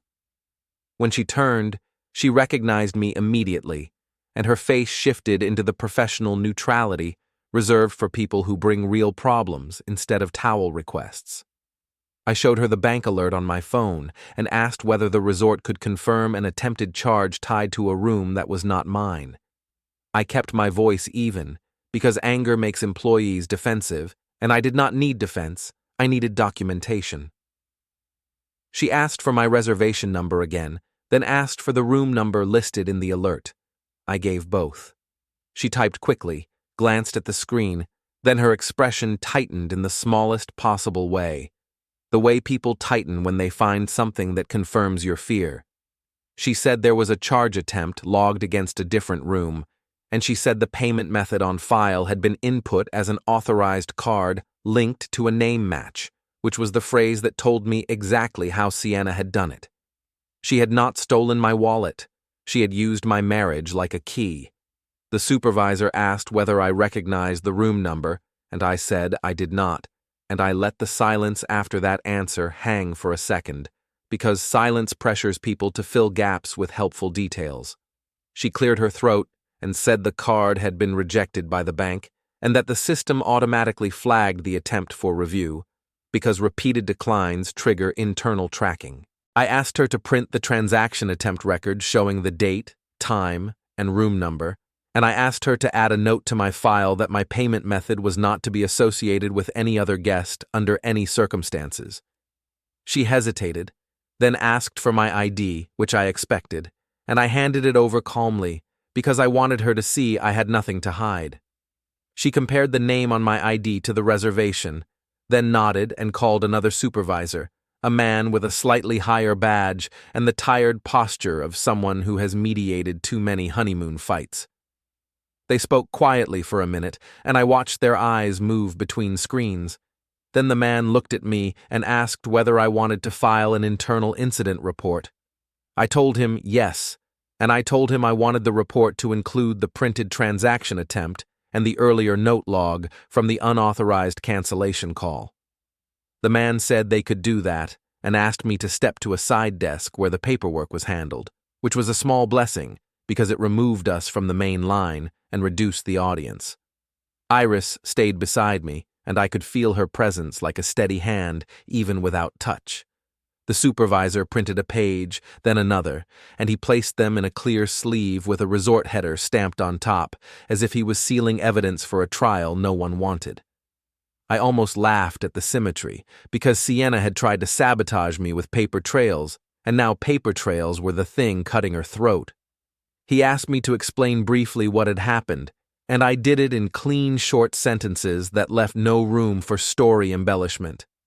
I said my spouse was also a guest on property without my knowledge. I said there had been an unauthorized attempt to cancel my reservation earlier. I said there was now an attempted charge to my card tied to a room I did not occupy.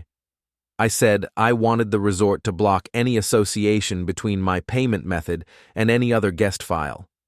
I said I wanted a printed copy of the incident report with a case reference number.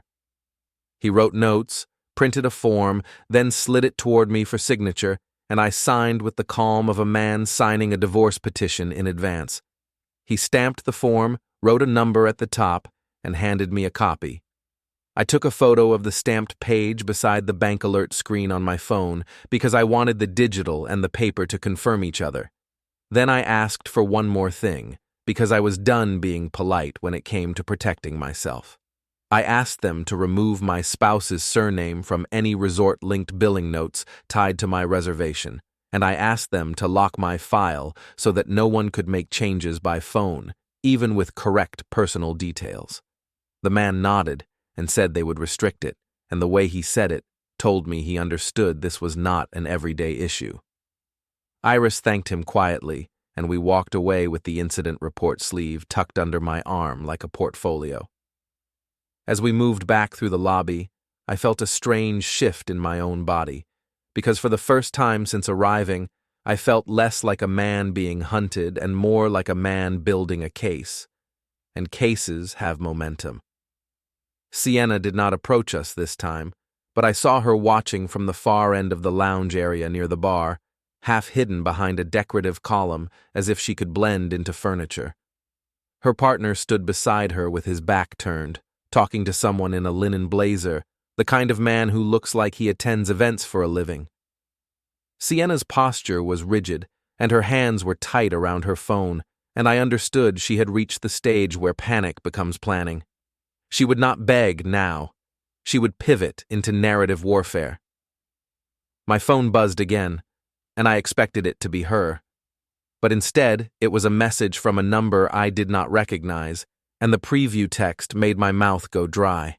It said they needed to meet. and it included a screenshot of a group chat thread where Paige had posted my resort story and added a caption that implied I was stalking Sienna. Paige had framed it as concern, the way poison is often delivered, and the replies underneath were a mixture of questions, nervous jokes, and loyalty pledges that sounded like they were written by people terrified of choosing the wrong side. Iris saw the screenshot and exhaled slowly, then asked what I wanted to do. I told her we would do the same thing we had been doing, because the plan did not change just because Paige found a microphone.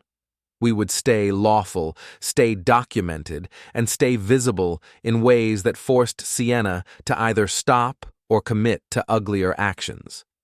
Iris asked whether I was going to respond to the unknown number, and I said not yet, because I wanted to know who was reaching out, and I wanted them to reveal their motive first. I checked the number's profile icon and saw it was a generic default, which meant either a burner or someone who knew how to hide. We left the lobby and walked toward the outdoor terrace where the resort hosted afternoon events, because open air lowers the pressure, and I needed my brain to stay sharp. The ocean looked perfect, because nature has terrible timing, and the terrace was filling with guests holding drinks as if nothing in the world had consequences. A small sign on an easel announced the evening's featured reception in the ballroom, with a neat schedule and a speaker line that made my stomach twist again. It was called the Loyalty and Leadership Mixer, sponsored by one of the resort's partner organizations, and the listed speaker was a guest consultant known for workplace culture and integrity. I did not know the man's name yet, but I did not need it to understand what this meant. The affair partner was not just a tourist hiding in sunglasses. He was someone invited to talk about loyalty in a room full of witnesses, and that room was going to be packed. By late afternoon, the resort had shifted into its evening costume, with staff polishing surfaces that were already clean and guests dressing like they had been invited into someone else's better life. The Loyalty and Leadership Mixer sign sat on the terrace like a dare because it promised a lesson in integrity while my wife practiced sabotage in real time, and the universe has always enjoyed that kind of joke. I stood there long enough to read every line twice, not because I needed the words, but because I needed my mind to accept that this was not a coincidence, and that this man was not just a secret partner hiding behind palm leaves. The speaker line listed a name, finally, and it landed in my head with the weight that names always carry when they stop being shadows. His name was Grant Holloway, and the resort described him as a culture strategist, which is what people call themselves when they want to sound ethical while getting paid to manage reputations.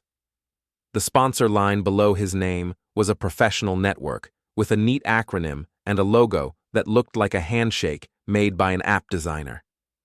I took a photo of the sign with the time visible on my lock screen, because even event signage becomes evidence when people start rewriting timelines. Iris watched me do it, then asked quietly if I was going to confront them there. I told her no, because confrontation is a gift you give someone who wants to play victim, and Sienna had already started building that stage through Paige's group chat. I told Iris I wanted to watch the room first, because rooms tell you who has power and who has fear, and I wanted to know which of those Grant Holloway was. Iris nodded the way she had been nodding all day, steady and present, and it struck me again how quickly loyalty can become the most valuable currency in your life, especially when someone you married spends it like a credit card. Back in the room, I laid everything out on the desk as if I was preparing a presentation for a client I disliked. The stamped note log from the unauthorized cancellation attempt sat beside the stamped internal incident report about the declined charge, and next to those I placed the photo desk receipt with the timestamp and the resort logo, and the screen recording stills from Paige's story that showed Grant's face and the pool bar signage. I added the screenshot of the group chat thread where Paige implied I was stalking Sienna, because narrative attacks matter as much as money attempts, and because defamation does not have to be public to do damage. Then I opened the Resort Business Center portal on my phone and checked the printing service, because I needed hard copies, not for drama, but for permanence. The business center was a quiet corridor near the conference wing, staffed by one bored attendant and a row of computers that smelled faintly of sanitizer and old coffee. I paid for printing with my own card because I refused to let Sienna argue that I used shared money to build a case against her, and I printed only what I already owned lawfully. I printed the stamped resort documents, the receipts, the screenshots, and a single page I typed myself, a timeline laid out in plain language, date, time, location, proof reference, and a short note describing what the proof showed. I kept the wording neutral and clean because I wanted it to read like a record, not a rant. When the pages slid out of the printer, I felt that strange calm again, the kind that comes when your life stops being a fog and becomes a file. I stapled the pages into a thin packet and wrote the date across the top in pen. Then I signed the back of the first page the way you sign something you may need to swear to later. Iris watched me assemble it and asked whether this was for court. I told her it was for reality, because reality is what liars try to steal first, and I wanted mine locked down in paper and ink. On the walk back to the room, Sienna called again, and this time I answered, not because I wanted her voice, but because I wanted to hear which version of herself she chose now that the mixer was looming.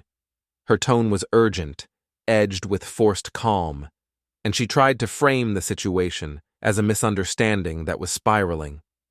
She implied Iris was a provocation, and she implied my posts were cruel, and she implied we could solve this privately if I would stop making it public. I listened without interrupting and let her talk long enough to expose her priorities, because people always reveal what they value when they are afraid.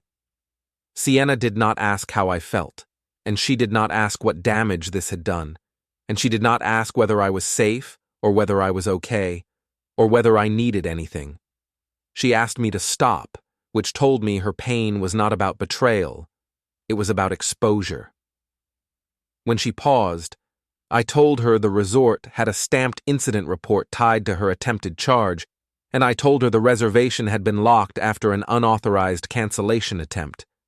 I kept my tone flat, almost bored because boredom is poison to manipulators. Then I told her I would not meet privately, and I ended the call before she could hook me into another loop. Iris looked at me after I hung up, and she asked whether I felt guilty using her as a witness in this mess. The question was soft, honest, and it cut deeper than anything Sienna had said all day, because it came from someone who was actually treating me like a person. I told Iris I did not want to use her, and I told her she could leave at any time without explanation, and I would respect it. Iris did not hesitate. She told me she was staying because she had seen what Sienna was doing, and she refused to let someone rewrite me into a villain just to protect their own choices. That statement, simple as it was, became the hinge of my whole day, because it reminded me that loyalty is not a speech you give under a chandelier. Loyalty is what you do when nobody is clapping. Grant Holloway was going to speak about loyalty tonight, and I could already guess what his version would sound like, polished, flattering, and empty. I had a different version, printed and stapled, with timestamps and logos and stamped pages that did not care how charming he was. As evening approached, the resort started guiding guests toward the ballroom, the way a river guides debris toward a bend.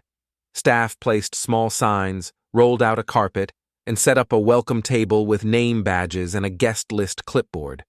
I watched from a distance and noticed how the event was positioned, because positioning reveals intent.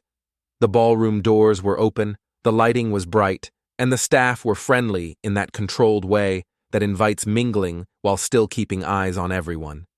This was not a private dinner. This was an arena.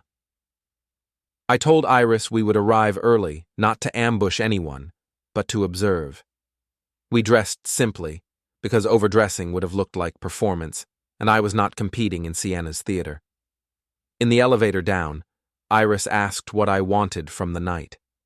I told her I wanted a clean outcome within 30 days, and I wanted Sienna's sabotage attempts documented, and I wanted her social scaffolding to collapse under her own contradictions. Iris asked if I wanted to humiliate her. I told her humiliation was a side effect, not a goal, and that I wanted consequences without cruelty, because cruelty invites sympathy for the cruel. At the ballroom entrance, a staff member asked for our names and offered badges. I gave mine, accepted the badge, and noticed immediately that the badges were printed with full names, not first names, and that fact mattered because it removed a layer of anonymity from the room. I saw Sienna's badge on the table behind the staff, already printed, already waiting, and beside it was a second badge with Grant Holloway's name, and the sight of them so close together made my stomach tighten again. The staff member offered Iris a badge too, and I watched Iris accept it without flinching, because she understood the value of being visible. Inside, the ballroom was arranged with cocktail tables, a small stage, and a screen that rotated sponsor logos like a gentle advertisement for power. People mingled in clusters, and the clusters formed around status the way iron filings form around magnets. I saw donors, managers, and people who looked like they had learned to smile while keeping their eyes cold. I also saw Paige near the bar, holding her phone at a flattering angle while she filmed a quick clip of the room, because Paige could not resist turning everything into content. She spotted me almost immediately and froze for half a beat, then recovered with a smile that looked friendly from far away and lethal up close. Sienna entered 10 minutes later with Grant Holloway beside her, and I watched the entire room adjust around them as if they were a featured attraction. Sienna wore confidence like armor, but I could see the stiffness in her shoulders because she knew I was there, and she knew I was not alone. Grant moved with practiced ease, shaking hands, laughing lightly, touching shoulders in the way men do when they want you to feel chosen. He looked exactly like the kind of man who would speak about loyalty while borrowing it from other people's marriages. Sienna tried not to look at me, which was almost funny, because she had canceled our trip and then came to the same resort anyway, and now she wanted to pretend we were strangers sharing air. Grant did look at me, briefly, and the flicker of recognition in his eyes told me he knew who I was, which meant Sienna had briefed him. The look he gave was not apologetic, and it was not hostile. It was transactional, the look of a man assessing risk. Then he turned away and kept smiling, because that is what reputational professionals do when they see a fire. I moved with Iris toward a table near the aisle, close enough to see the stage clearly, but far enough to avoid being dragged into small talk. I did not want to argue with Sienna's friends tonight, and I did not want to negotiate with Paige's narrative in real time. I wanted the room to see what the room would see on its own, because the most effective exposure is the kind that happens without you begging for it. I held my thin evidence packet inside my jacket, not waving it, not threatening with it, just carrying it like a quiet weight. A facilitator stepped onto the stage and welcomed everyone, describing the mixer as a celebration of values, trust, and leadership. The words felt almost obscene in my mouth, because I could taste the irony like metal. The facilitator introduced Grant Holloway with warm praise, and the applause rose quickly, because people clap for anyone who sounds like authority.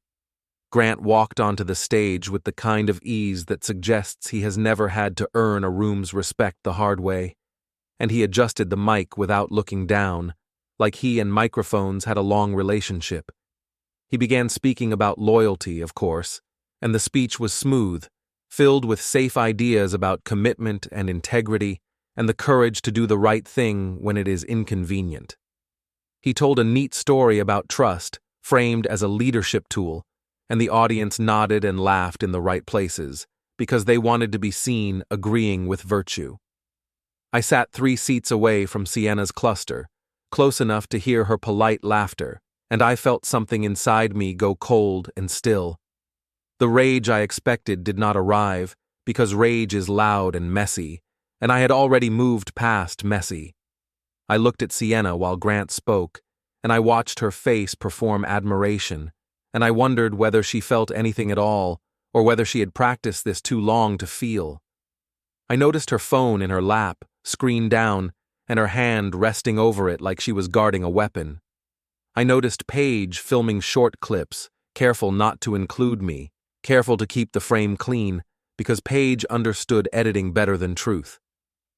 I noticed Grant's ringless hand gesturing as he spoke about vows and consistency, and the sarcasm that rose in me was so sharp it almost hurt. Then my phone buzzed with another message from the unknown number, and this time it included a name and a single sentence that changed the shape of the night. The message said Grant Holloway was not just her secret partner, he was the sponsor network's ethics chair, and a formal complaint filed tonight would trigger an internal finding within days. The message from the unknown number sat on my screen like a trap door opening under a man who thought the stage belonged to him. I read it again, then once more, because details matter when your next move has to be clean. Ethics chair, formal complaint, trigger. Days, not months. It explained why Grant Holloway looked so comfortable speaking about loyalty in a room full of donors and managers, because comfort comes from believing the rules protect you, and he had been the one holding the rulebook. I slid my phone into my pocket and kept my face still, because if Sienna saw any reaction, she would start calculating around it. Grant continued talking, his voice rising and falling with practiced warmth, and the audience kept nodding as if he was describing a virtue they actually lived. I looked at Sienna again, and I saw the faint tension at her jaw, the tiny muscular effort of keeping her expression neutral while her nervous system ran hot. She had been watching me all night without looking directly at me, which was the kind of childish skill people develop when they want to pretend they are innocent. I leaned slightly toward Iris, not touching her, but close enough that my words would not carry. I told her the network had an ethics trigger, and I told her I had a way to make tonight permanent without turning it into a screaming scene. Iris did not ask for details, because she had learned that the most dangerous part of these moments is over-explaining. She simply nodded once, slow and steady, and that nod felt like an anchor in a room made of polished lies. My evidence packet was still inside my jacket, thin but heavy with consequence. In addition to the resort documents and receipts, I had the printed messages that mattered most, the ones I did not get through trickery or surveillance, but through shared life. We had a shared tablet at home that Sienna used for playlists and recipes, the kind of harmless device couples forget to protect because it feels domestic, and domestic is supposed to mean safe. The same tablet mirrored notification previews when her phone was charging nearby, and weeks ago, before the trip ever existed, I had seen the lock screen fragments pop up while I was making coffee. They were short, flirtatious, overly familiar, and timed around her so-called late meetings. I had taken one screenshot in the moment, then another on a different day, and I had printed them only after the resort turned my marriage into an expense line item. I did not need 1,000 messages. I needed a pattern that could not be explained away. Grant reached the part of his speech where he talked about consistency, about being the same person in public and in private. The sarcasm in my throat was so sharp, it almost became a cough, but I swallowed it down and let it turn into something more useful. The room was quiet, listening. The facilitator stood off to the side, smiling politely, and near him a staff member sat at a small table with a laptop and a badge that suggested administrative authority. That was not a random staffer. That was the person who logged attendance, notes, and follow-up actions for the sponsor network. In other words, the person who could put evidence into minutes. I stood slowly, not rushing, because urgency reads as instability.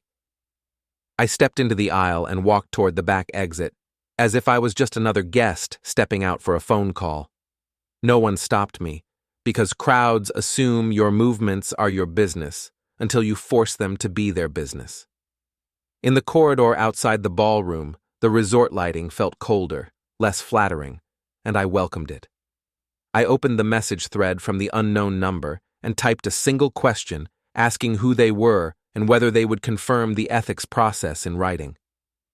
The response came fast, which told me the sender had been waiting for me to bite. The name they gave was Marin, and the only proof they offered was a screenshot of an internal sponsor email header showing Grant's role title beside the ethics chairline. That screenshot was not a miracle, but it was enough to guide the next step. Marin told me where to file, which hotline number to use, and what subject line would route the complaint correctly. She added one more detail that felt like a blade sliding into place. Grant had already been warned once, quietly, about conflicts, and the network had been burying it because he brought in donors. So this was not just about Sienna and her affair. This was about a system that protected him, and about Sienna thinking she was sleeping her way into safety.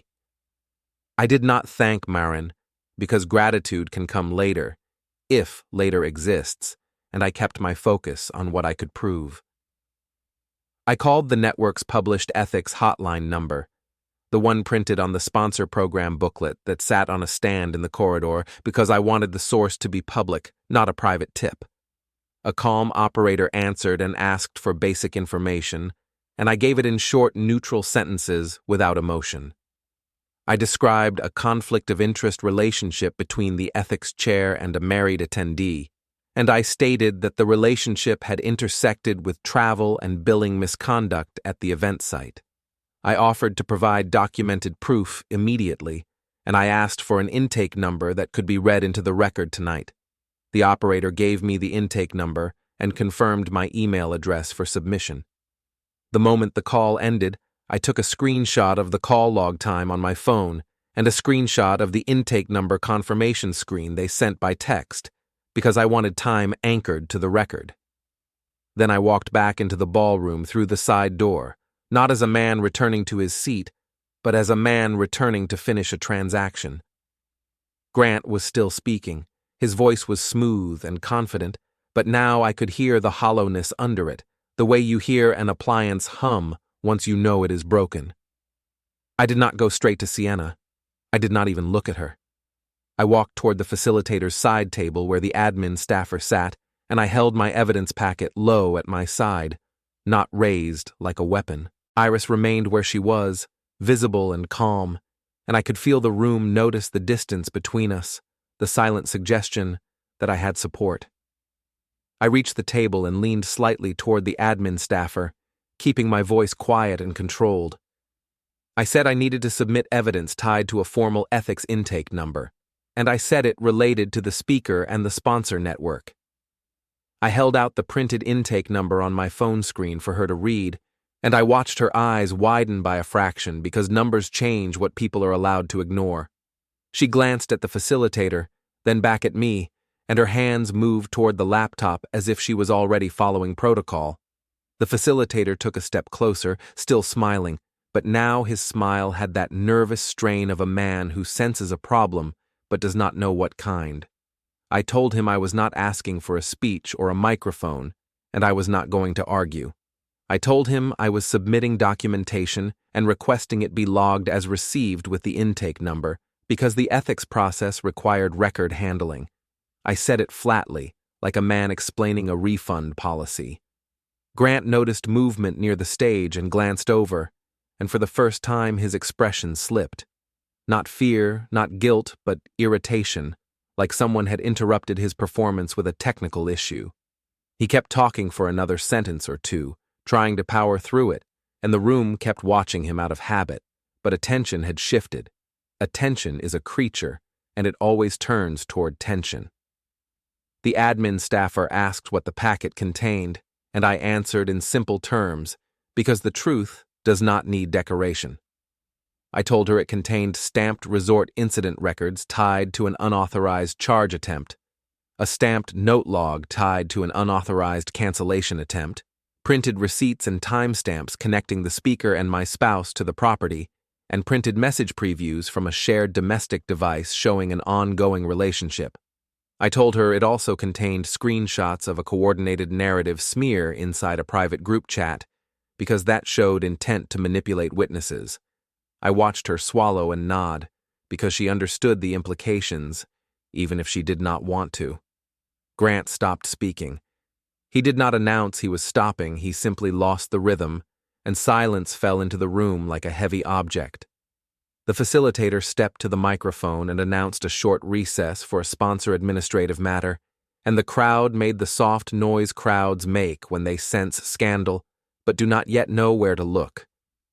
The admin staffer took my packet with careful hands, placed it into a clear sleeve, and stamped the sleeve with a received marker that included the date and time, because protocol is the only thing that can compete with charisma. Sienna stood up so fast her chair scraped. The sound cut through the murmurs and made people turn, and now she was visible in a way she had been fighting all week. She moved toward the stage area, her face tight with that blend of anger and panic she uses when she is losing control. Grant stepped down from the stage at the same time, moving toward me with a fixed smile that looked friendly from a distance and predatory up close. I stayed still, because movement invites escalation, and I wanted any escalation to be obviously not mine. Sienna reached me first, close enough that I could smell her perfume, the same perfume she had worn on our anniversary. Her mouth opened as if to speak, but her eyes were locked on the sleeve in the admin staffer's hands, and I knew she was realizing what she could not undo. Words were no longer private between us. Words were now a record. Grant stepped beside her and leaned slightly toward me, as if he was offering a quiet, professional solution. I did not let him turn it into negotiation. I turned my head just enough to meet his eyes, and then looked away, because the most punishing thing you can do to a man like Grant is refuse to treat him as the center of the story. I looked instead at the facilitator and the admin staffer, the people who would decide whether this became minutes or rumor. The facilitator asked whether I was making an allegation in the room, and I answered with the calm of someone who has already removed emotion from the equation. I told him I had already made a formal complaint through the ethics hotline, and I gave him the intake number again. I told him the packet was evidence, not commentary, and I requested that the admin staffer record in the meeting notes that evidence had been received and routed. The admin staffer began typing, and the small projector screen behind the stage, which had been rotating sponsor logos, switched briefly to a plain administrative display as she pulled up the meeting notes template. The top line read, "Evidence received," with the date and time, and she typed the intake number beneath it. That was the moment the room changed, because people will ignore a rumor, but they cannot ignore an official line being typed in real time. The donors and managers stopped murmuring and started staring, not at me, not at Sienna, but at the screen that made the whole thing real. Grant's face went pale for half a second, and then he tried to recover by stepping toward the facilitator with that controlling posture men use when they believe they can manage outcomes through confidence alone. He reached toward the sleeve as if to take it back, and the facilitator raised a hand, not aggressive, just firm, and asked Grant to step aside during the recess. 2 venue security staff approached quietly, not because anyone screamed, but because protocol had been invoked, and protocol has muscles. Grant took a breath, adjusted his posture, and stepped back, but the effort cost him. You could see the calculation running behind his eyes, the realization that charm would not work against a stamped record. Sienna looked around the room, searching for allies, but allies are harder to find when everyone can see the minutes. Paige, near the bar, had stopped filming. She held her phone low now, her face tightened by the sudden understanding that this story could cut her too. She had been a confident narrator when the target was me, but now the target included a sponsor network and an ethics chair, and those are the kinds of people who can erase you from invitations. The facilitator announced that the sponsor network would be making a follow-up statement, and he asked attendees to remain in the room while administrative steps were completed. The admin staffer printed a single page, stamped it, and handed it back to me as confirmation that the packet had been received and logged with the intake number. I took it, because confirmation matters, and I tucked it into my pocket without looking at Sienna. Grant attempted to speak again, not into the microphone, but to the facilitator in a low, urgent tone, and the facilitator shook his head, which was the cleanest form of rejection. Sienna's mouth moved as if she was trying to argue, to explain, to reshape the room with words, but the room did not care. The room had a screen. The room had a stamp. The room had a line that said, "Evidence received." I looked at Iris across the aisle, and she met my eyes with the same steady expression she had worn all week. No triumph, no gloating, just a quiet acknowledgement that the truth had finally become heavier than the story Sienna was trying to sell. I could feel the impulse to say something, to deliver a cutting line, to make the moment cinematic. But then I remembered the promise I had made myself: death by 1,000 truths. No speeches. So I did the only thing that matched the entire arc, and it was the thing Sienna had feared from the beginning. I turned away from her, away from Grant, away from the room's hungry attention, and I walked toward the exit without a word, leaving the stamped minutes behind me like a door locking itself.